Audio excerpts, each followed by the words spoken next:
এটা 2 নম্বর ভুল ধারণা ছিল। 3 নম্বর ভুল ধারণা, রাষ্ট্রধর্ম ইসলাম। রাষ্ট্রধর্ম ইসলাম থাকা মানে কি আমাদের এখানে ইসলাম আছে কিনা? না, এটা মানে আমাদের এখানে ইসলাম নাই।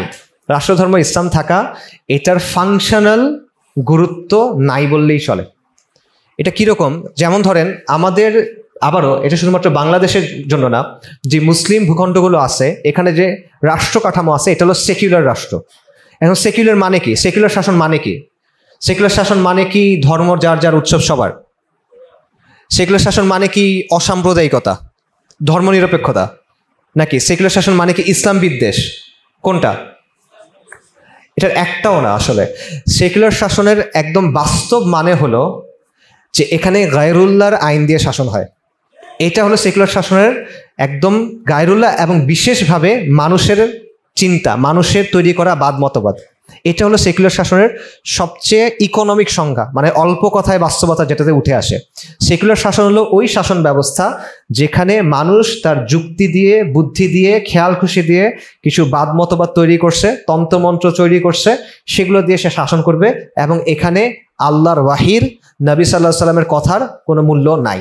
এটা হলো সেকুলার শাসন। তো এইটা হলো আপনার শাসন ব্যবস্থা। এই আইনে একটা দেশ চলে। এখন এখানে আপনি রাষ্ট্রধর্ম ইসলাম দেন, নাকি জৈন ধর্ম দেন, নাকি শিখ ধর্ম দেন, এটা কিচ্ছু যায় আসে না, কারণ ফাংশনালি এটা ওইভাবেই চলতেছে।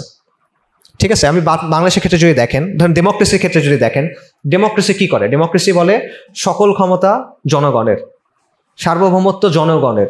এই জনগণ এই সার্বভৌম ক্ষমতা কিভাবে কাজে লাগায়? জনগণ কি নিজে এসে শাসন করে? করে না। জনগণ কি করে? সে ভোট দেয়, নির্বাচন করে, নির্বাচন করে সে কিছু মানুষকে বাছাই করে। এই মানুষগুলোকে কি বলে? জনপ্রতিনিধি। জনপ্রতিনিধি কি করে? জনপ্রতিনিধি সংসদে যায়। এখন সংসদের কাজ কি? সংসদের একটা নাম আছে, বলতে পারবেন? না, পার্লামেন্ট সংসদে ইংরেজি। সংসদের নাম হলো আইনসভা, লেজিসলেটিভ কাউন্সিল। মানে কি? জনগণ তার সার্বভৌম ক্ষমতা কিছু মানুষকে ডেলিগেট করছে, সে তার সার্বভৌম ক্ষমতা কিছু মানুষকে দিয়ে দিছে যে তুমি আমার উকিল, তুমি আমার প্রতিনিধি, তুমি এখন এই পরিষদে যাও, এবার তুমি গিয়ে আইন বানাও।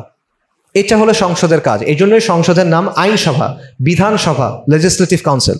সেখানে গিয়ে মানুষ তার খেয়াল খুশি মতো আইন বানায়, এবং সেই আইনকে সে আল্লাহর আইনের উপরে স্থান দেয়। শুধু সেটা না, আল্লাহর আইনকে সে বাতিল করে,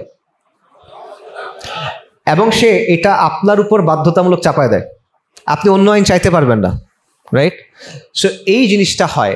তো এইটার এরকম যখন একটা ব্যবস্থা, তখন সেই ব্যবস্থায় আপনি যদি বলেন যে রাষ্ট্রধর্ম ইসলাম, এটা যদি আপনি সংবিধানের প্রথম 10 পাতায় শুরু থেকে শেষ পর্যন্ত লিখে রাখেন, প্রথম 10 পাতায় আর কোনো কথা নাই, বারবার খালি এটাই লেখা, তাতে কি বাস্তবতা পরিবর্তন হয়?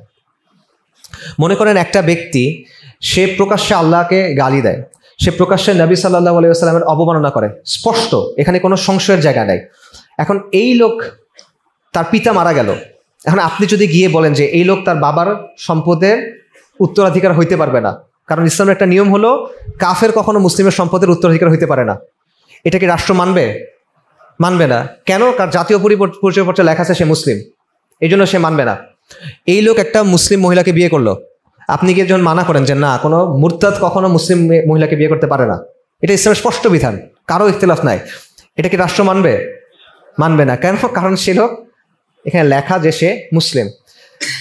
এরকম আরেকটা কথা আছে যে কোরআন সুন্নাহ বিরোধী কোনো আইন তৈরি করা হবে না। এগুলো আপনারা এখন অনেক শুনবেন, সামনে নির্বাচন আছে, তো এগুলো এখন অনেক শুনবেন।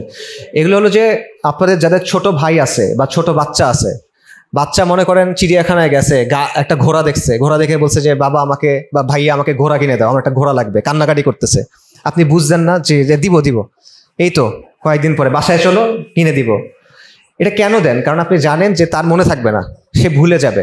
যেহেতু সে ভুলে যাবে, তাকে একটা বুঝ, তাদেরকে আটকায় রাখে না ঘরের মধ্যে, তাদের এফিডেভিট সব কিছু করা, এরপরে তাদেরকে ফ্যামিলি ধরে নিয়ে যায় না। পার্বত্য চট্টগ্রামে এরকম ঘটনা ঘটছে না? নমুসলিমকে মেরে ফেলছে না? এরকম কত ঘটনা আছে। কাদিয়ানিরা তাদের দাওয়াতি কাজকর্ম করে, সেখানে মুসলিমরা কাজ করতে গেলে তাদেরকে জেলে ধরে নিয়ে যায়। মিশনারিরা দাওয়াতি কাজ করে, ওলামায়ে কেরাম কাজ করতে গেছে, আপনারা জানেন জুবাইর সাহেব হাফিজাহুল্লাহ, ওনাদেরকে জেলে থাকতে হয়েছে। কেন? কিসের জন্য? কিসের জন্য? দেশের আইনে তো ওটা কোনো অবৈধ কিছু না, তাও তো সেটা মানা হয় নাই। তো এই রাষ্ট্রধর্ম ইসলাম আর কোরআন সুন্নাহ বিরোধী আইন করা হবে না, এটা দিয়ে আপনি কি অর্জন করছেন বলেন? কিচ্ছু না, এটার কোনো ফাংশনাল ভ্যালিডিটি নাই, এটার কোনো মানে কার্যকারিতা নাই। এটা হলো একটা জিনিস যেটা আপনাকে দেয়া হয় বুঝ দিয়ে রাখার জন্য। কারণ এটা হলে আপনিও হয়তোবা কিছু করার দরকার নাই, কিছু তো আছে, শান্ত থাকি আমি, এই জিনিসটার মধ্যে আপনি থাকেন, সন্তুষ্ট থাকে, আমি তৃপ্ত থাকি। আর কিছু না হোক, রাষ্ট্রধর্ম তো ইসলাম, এই তো বলছে কোরআন সুন্নাহ বিরোধী আইন হবে না, খুব ভালো হয়েছে। কারণ এইটা যদি আপনি বলে করেন যে না এরকম তো হওয়ার কথা না, এখানে অন্যরকম কিছু হওয়ার কথা, এবং এখানে আমার একটা দায়িত্ব আছে, এই চিন্তাটা তো সমস্যার একটা চিন্তা।